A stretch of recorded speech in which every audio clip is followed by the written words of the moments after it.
So, so again, sir, thanks so much for joining us today on Leadership Log, which is a podcast focused on various topics of interest. And today's topic is command, control, communication, intelligence, and networks. And I really just want to get a deep dive into the critical behind-the-scenes role that your team in C3I&N Networks is doing in support of the Air Force. And with that, if you don't mind, just start by introducing yourself and telling us a bit about your background. Sure, absolutely. My name's Major General Anthony, but everybody calls me Awgie my entire Air Force career. That nickname has stuck with me. I've had it since the 6th grade, so everybody knows me as Awgie, Genatempo, and I am the Program Executive Officer, the PEO, for the C3I&N directorate, which is headquartered up at Hanscom Air Force Base, but we have a number of other geographically separated units, one right here at Wright Pat, actually.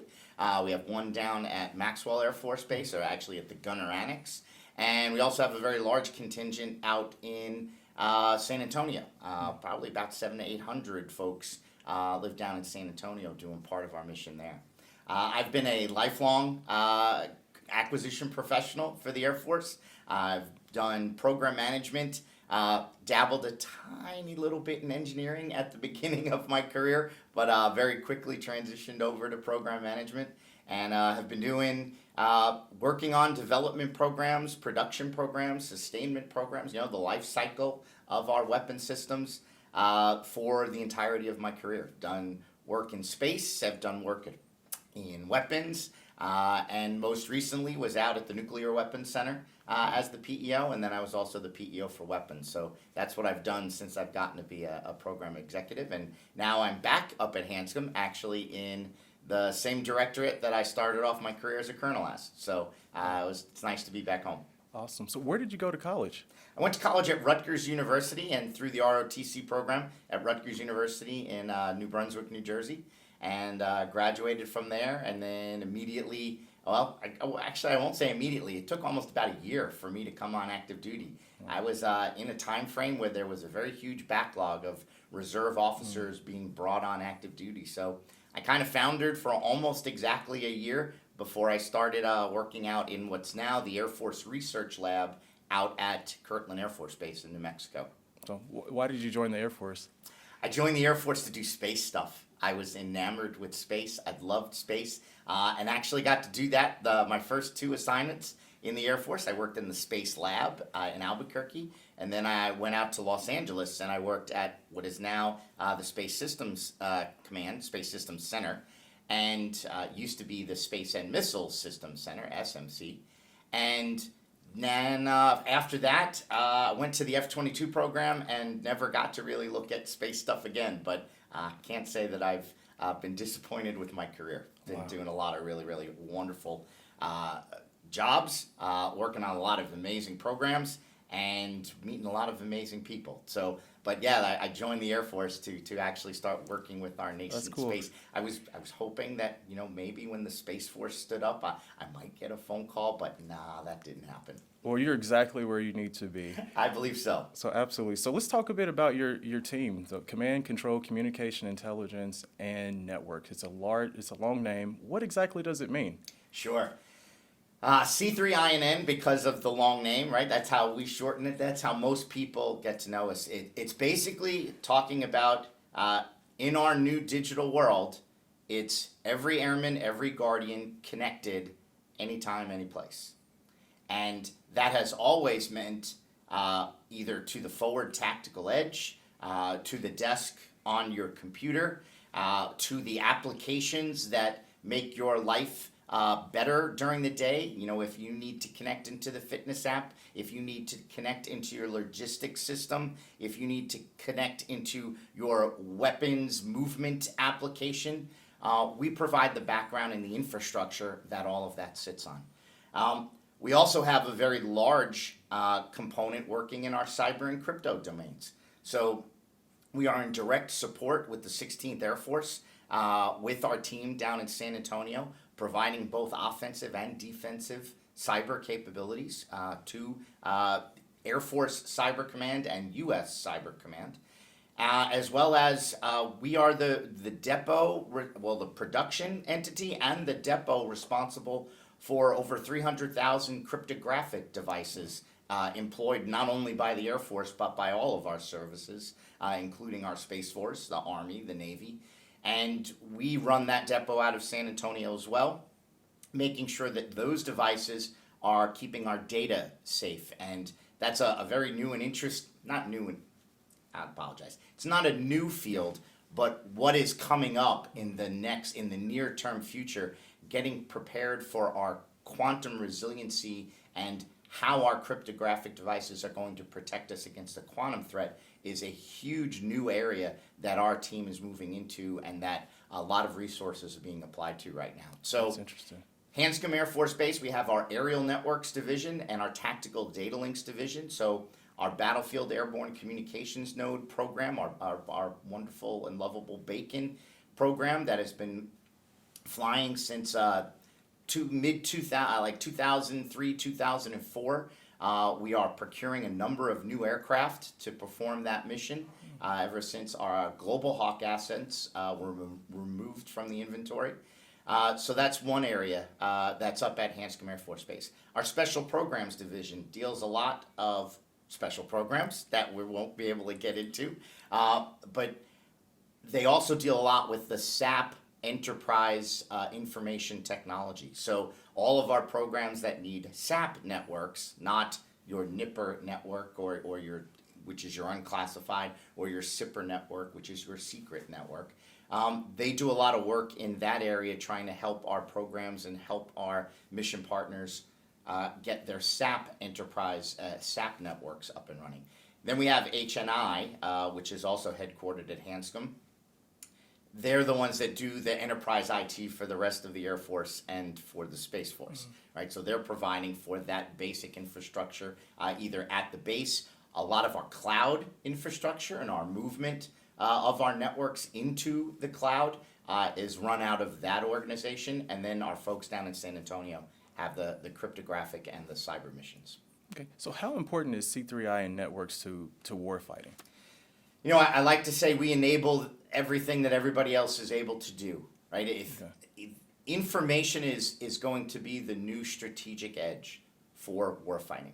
And I think that a large number of our leadership has identified that. If you take a look at the operational imperatives that our Secretary Kendall has put in place and that we are going through the funding process of those operational imperatives right now, our portfolio is spread out amongst all of them, including a significant portion of OI-7, which is getting our infrastructure ready to fight. OI-2 is all about the Advanced Battle Management System, where Brigadier General Luke Cropsey is a brand new integrating program executive officer that has been stood up to architect that weapon system. And we are a prime enabling directorate. Our capability that exists in our directorate is going to be feeding directly into him and his needs to deliver that weapon system. So I would say we are absolutely the connective tissue that not only makes your business administration functions, right? We also help provide the background that my good friend, newly retired Mr. Rich Aldridge, the PEO for Business and Enterprise Systems down in Montgomery, Alabama. We provide a very solid background and a secure background for all of our Air Force business systems to reside on, as well as for all of our teammates up in here at the Life Cycle Management Center and at the Nuclear Weapons Center, to provide them an environment to do their development work in and doing their testing work in. So without those environments that C3I&N provides, we have lots of individual pockets of capability organized by specific programs of effort. And what our CIO, Ms. Lauren, our Chief Information Officer, Ms. Lauren Offsenberger, has very much, for her entire tenure, has been we need to centralize and organize that capability for the Air Force to get a better return on that investment. We can't afford to be setting up cloud instances for every single program we have in the Air Force. So our office is the enterprise solution that everybody else can come to utilize our tools, to utilize our cloud, to utilize our compute and store, whatever it is they need for their programs. I believe that we have now established an enterprise solution that is reliable and will be there, and one that they can count on in order to deliver their capability. Okay. So what do you think the impact of artificial intelligence will have in this area? Oh my goodness. We are just now starting to delve into how artificial intelligence can help us. And, there are a lot of different gradients. When everybody uses the term artificial intelligence, and I by no means am an expert in this area, but artificial intelligence has a level of automated decision making.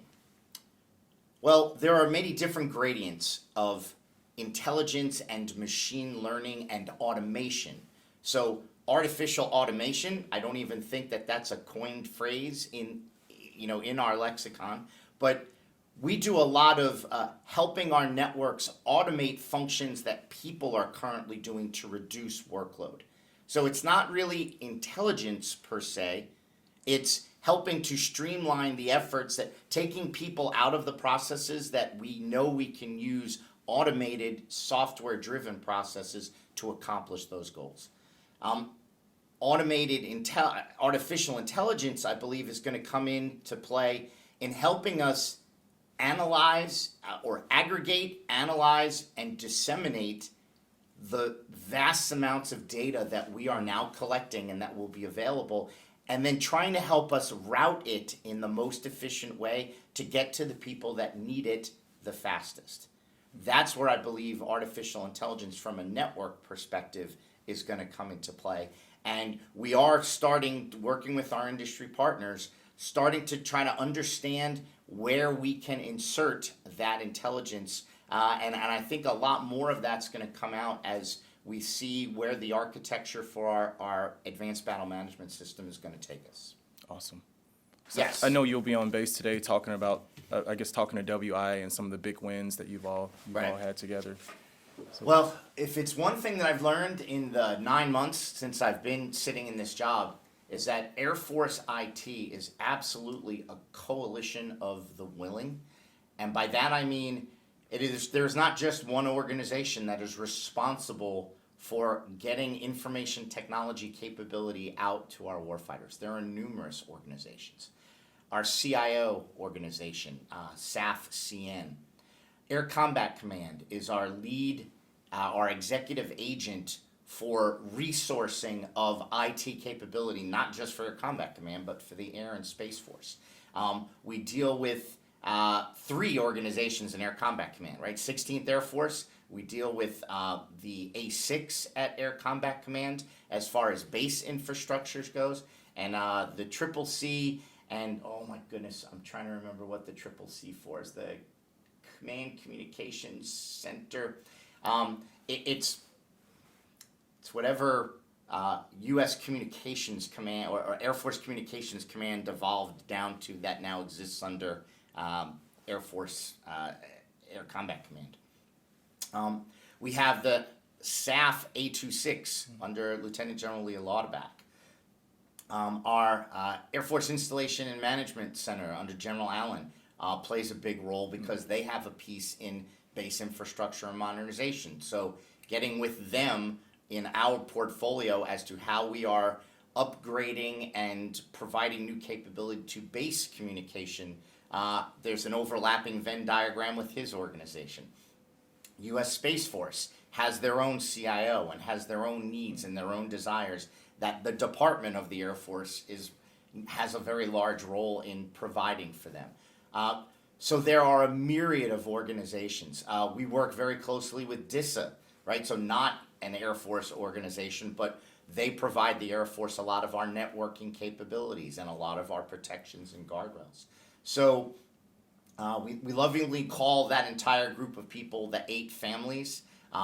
And with my background, it's very hard not to think of the families from back in the old days in New York that used to run New York. I don't like to think of us that way. We're not at war with each other, but all of us has very important pieces that have to come together in this puzzle. And there are a lot of dedicated people, both at the leadership level and at our teammates, that are working very hard to make sure each of us are running at the same speed. And that speed is go faster, right? That's what our chief and our secretary are asking us to drive towards, is how do we get this capability to our airmen, our guardians faster? And when you have that large of a system of organizations, it takes a lot of people to try to keep that momentum going. And we do a lot of back and forth and ebbing and cross-flowing, and as things are not working out, we shifting of resources, right? So that takes a large amount of time and a large amount of effort, and doing what's best for our airmen and guardians, as well as for the taxpayer, to make sure that the money that we do have is getting the best return that we possibly can for it. Absolutely. So what are some of the big wins your organization has had over the last year? Sure. So I'll start off with our bacon program.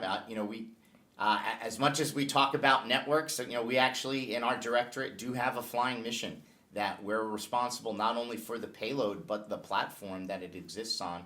And our bacon aircraft, we've procured or we've gone on contract to procure an additional 6 new aircraft, the first of which was just delivered in this past December, a few months ago. And we have another one coming up in June, a second delivery of a brand new asset that is coming out of a retrofit where the payload is getting integrated onto the airplane. It'll go for some initial checkout down at our new home base at Robins Air Force Base in Georgia, and then we'll immediately be sent over out to the field, start to do missions. And those are high-value, low-density assets that are flying all the time, providing that incredibly amazing connective tissue in an aerial network.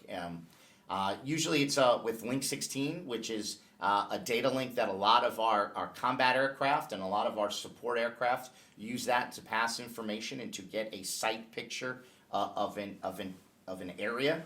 Well, when we have the connectivity of bacon, we're able to spread that site picture over mountains. Terrain no longer becomes an issue, and everybody flying in and out of that specific area will have a very good situational analysis of what's going on.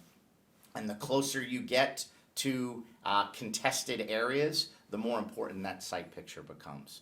So that was a huge win for us there. Our aerial division is also working very closely with General Cropsey, so on the ABMS portfolio. And his portfolio is called C3BM, so Command, Control, Communications, and Battle Management. He is the one responsible for developing the Joint Battle Network, or the Battle Network, and the Battle Network is formerly known as our Advanced Battle Management System. That name has just a lot of ties to some history, to some demonstrations that have been previously accomplished.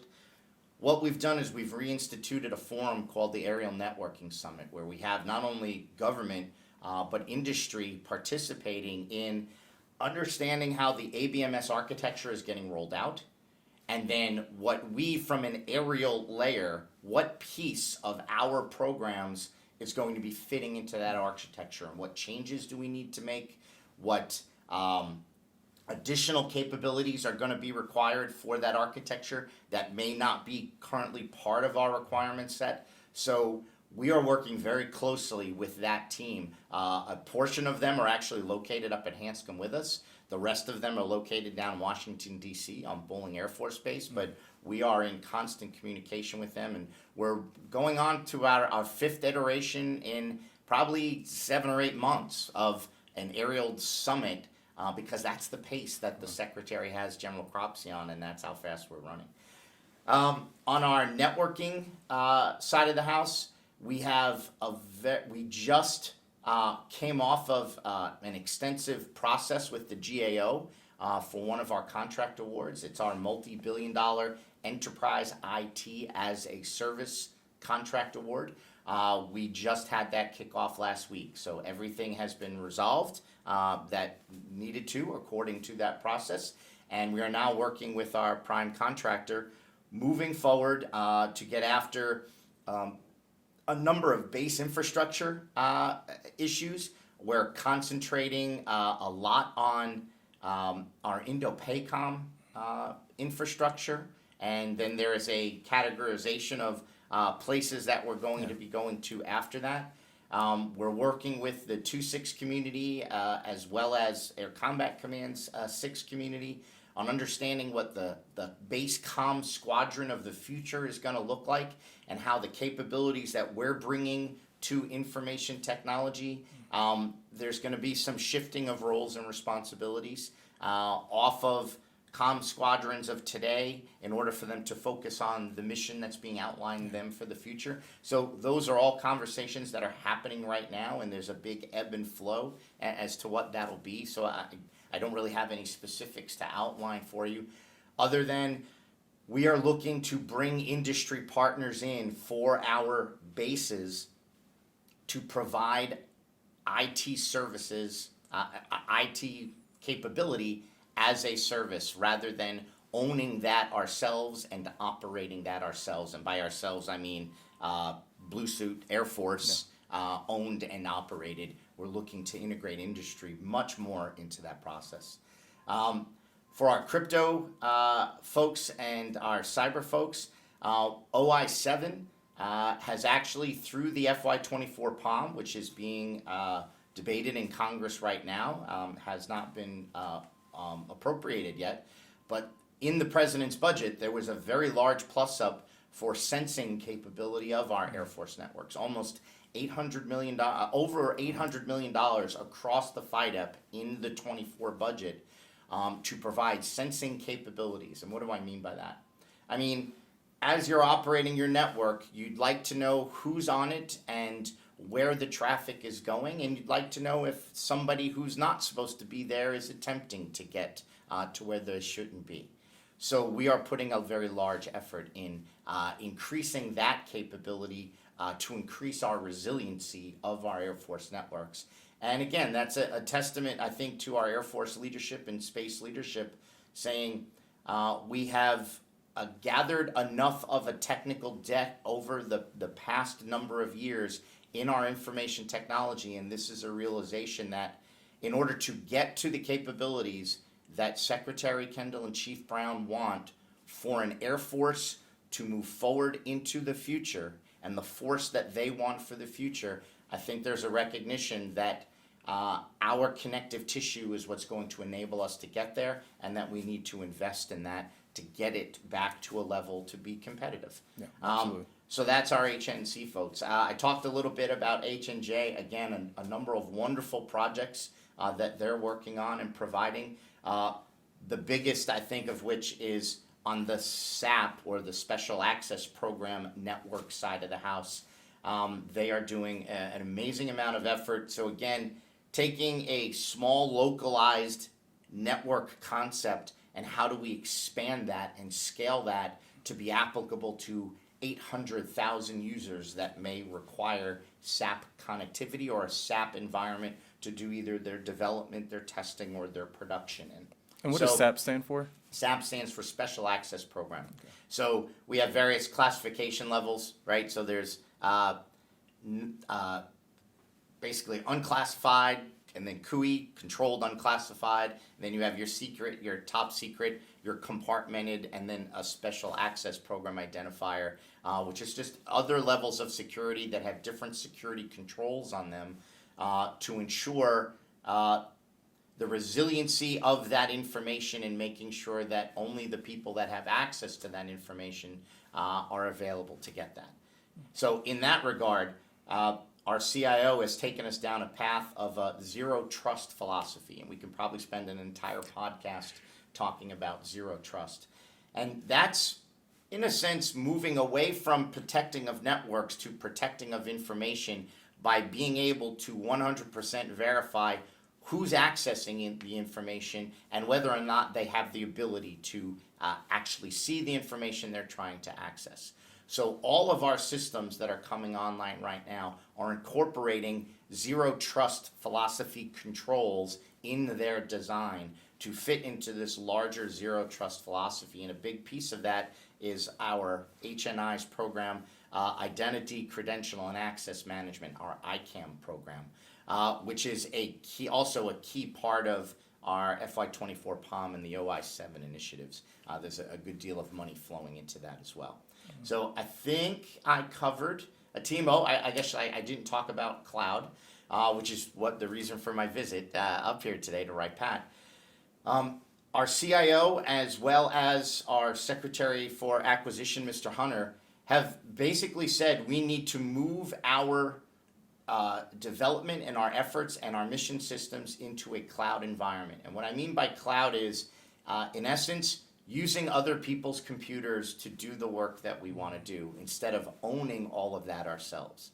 So a very a neat term I like, we talk about it on-prem or off-prem, meaning on-premises or off-premises. So you can go to a number of our programs, our major weapon system programs, and you'll be able to go into a back room and see banks and banks and rows and rows and rows of computers.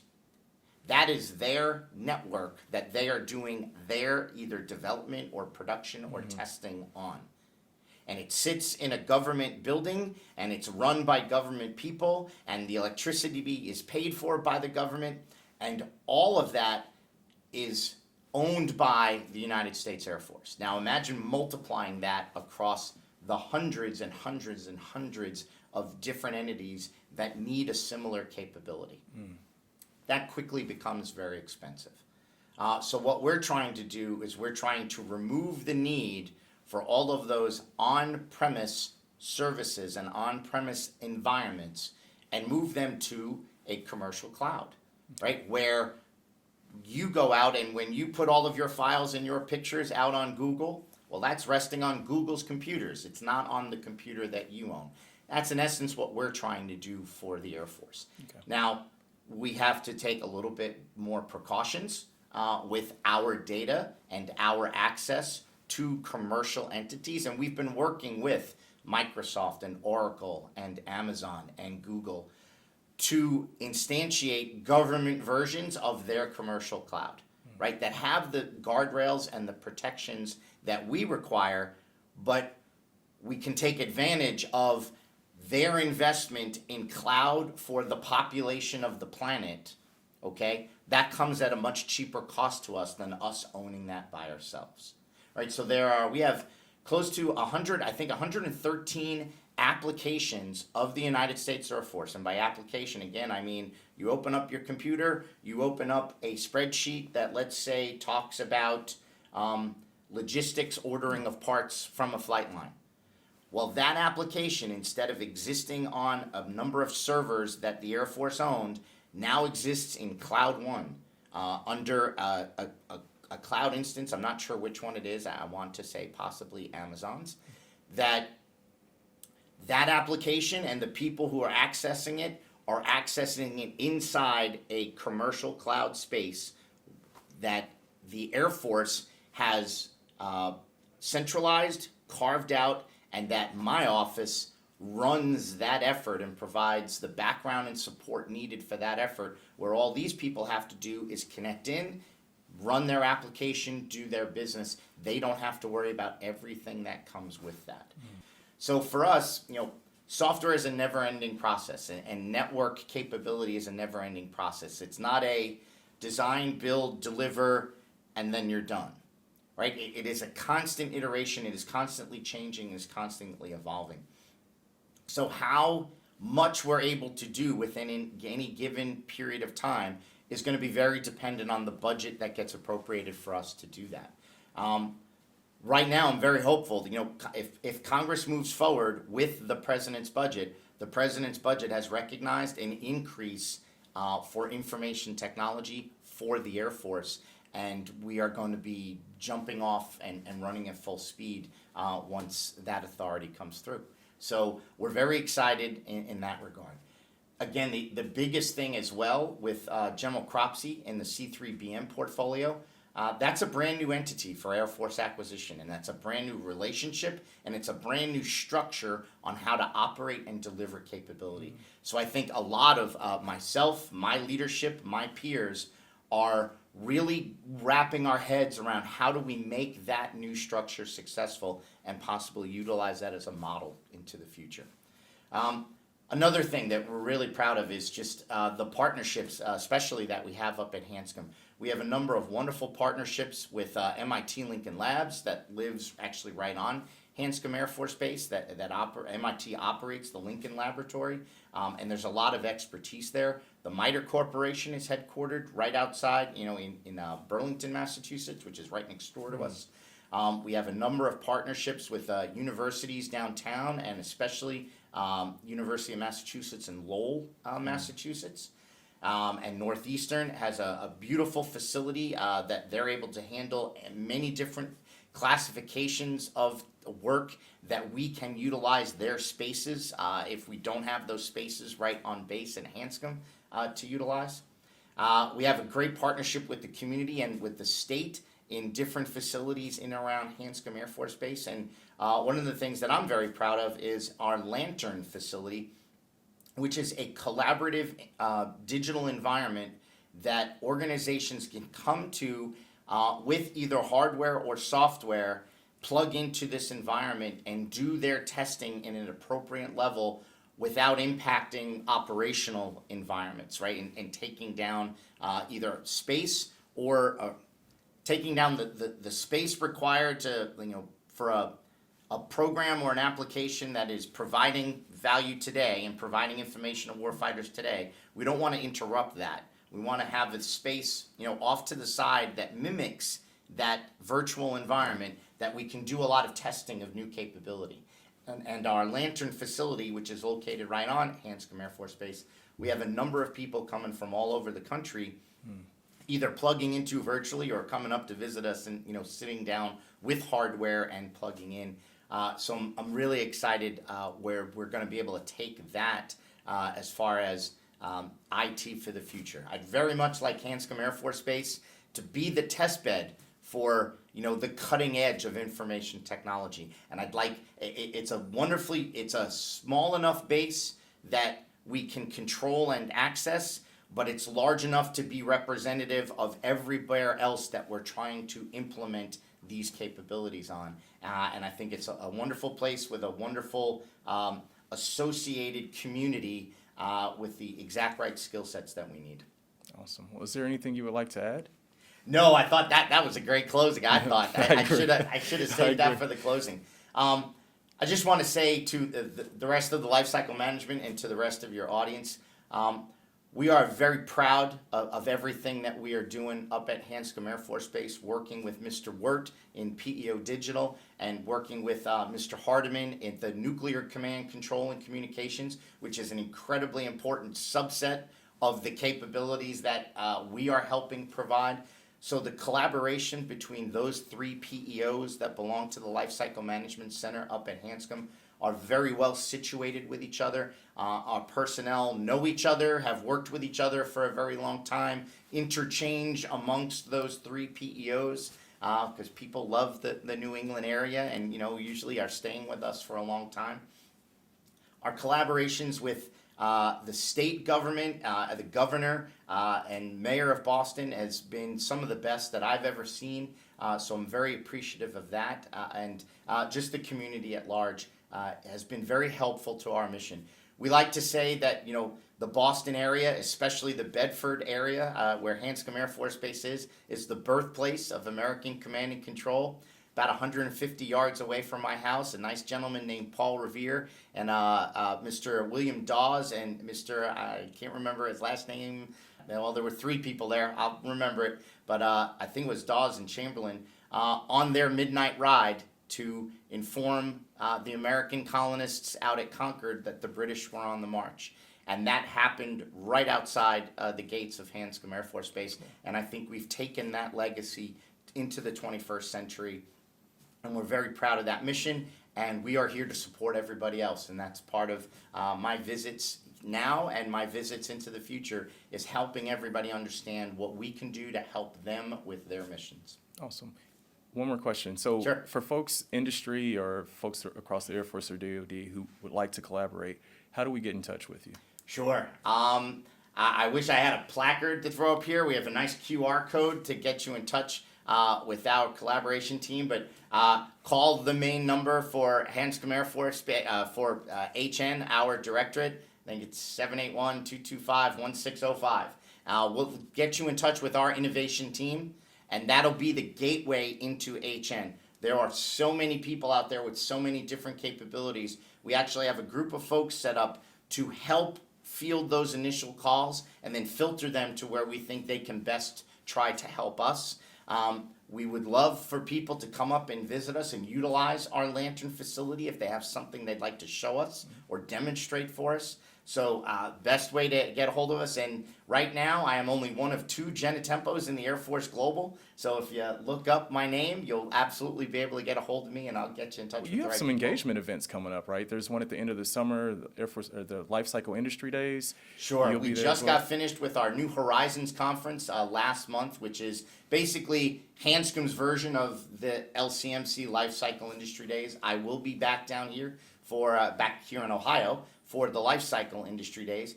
I participate in numerous conferences throughout the year. Air Force Association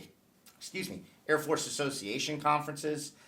We have a very strong presence at, and we actually have a booth at for our cloud programs and for our identity folks that are working on our ICAM efforts. We actually have booths set up, amongst the big array, in the big the ballroom area, the expo area. We have our tiny little booth over there in the corner. But it's a great way to get our name out there, and for both industry and for government personnel to go, wow, these people may be able to help me.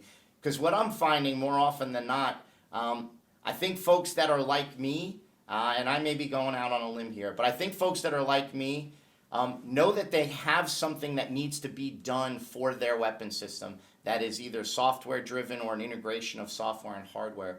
But they're not exactly sure what to go or what's available to them to help them do that job. More often than not, we tend to rely on our industry partner, our contractor, our prime, when there's really a lot of